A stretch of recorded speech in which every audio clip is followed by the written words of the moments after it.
Hi, this is Matt with LSAT Cracked. In this lesson, we're going to discuss two-person method of argument question stems.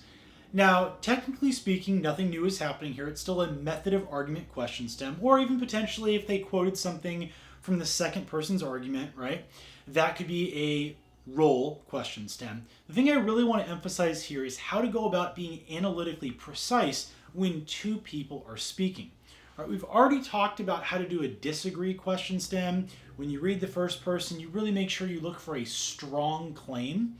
When you read the second person, you're of course also looking for strong claims, but you can also have the added benefit of noticing anything that contradicts must be false, what the first person said.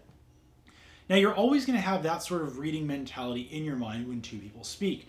But here's an additional layer I want you to be aware of that's very helpful when you do method of argument question stems.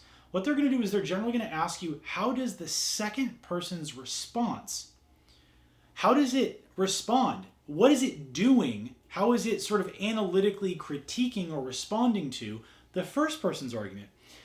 In order to do this well, you need to be aware there are multiple ways that you can agree or disagree with the first person's argument. And that's because the argument is too vague of a term. You need to be more precise. There are three different things that I can agree or disagree with when I, the second person, am responding to the first person. First, they're premises. Now, on the normal LSAT, right, if it's just you and I as students doing a problem, we have to blindly accept the person who's making the argument. We have to blindly accept their premises. That's not true when you and I are observing these two people speaking. Person two might decide to disagree with person one's premises. They might say, that's just factually not true. Okay, that's one possibility. I might agree or disagree with the premises given. Number two, I might agree or disagree with the factual nature of the conclusion given. Okay?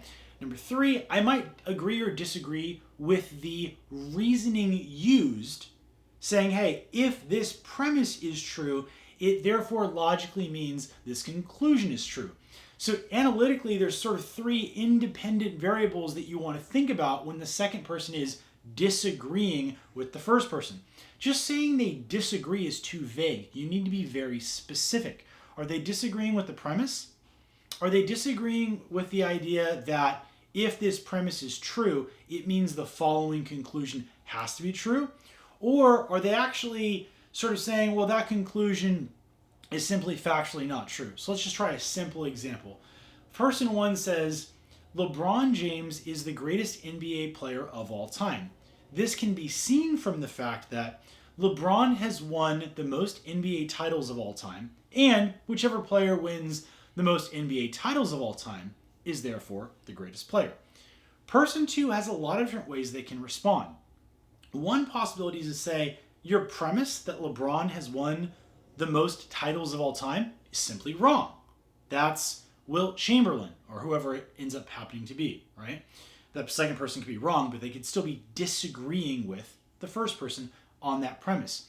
You might say something like, you're wrong about that premise, but I nonetheless agree that LeBron is the greatest of all time because I have a different metric for what constitutes that. It's the wins above replacement rate of this particular player, making his teammates better, whatever other thing person two argues is the most important thing.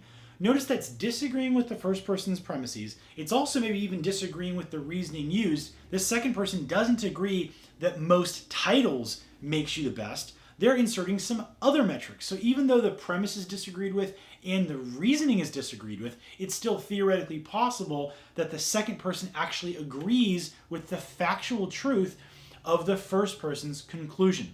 This is just one example. We've got plenty more in the course. The idea is to practice getting more specific. It's not just person two disagrees with person one. It's, do they agree with the premises? Did they agree with the reasoning? And did they agree with the conclusion? Use that three-part checklist and you're going to be analytically much sharper in articulating the exact method of argument that person two uses in responding to person one.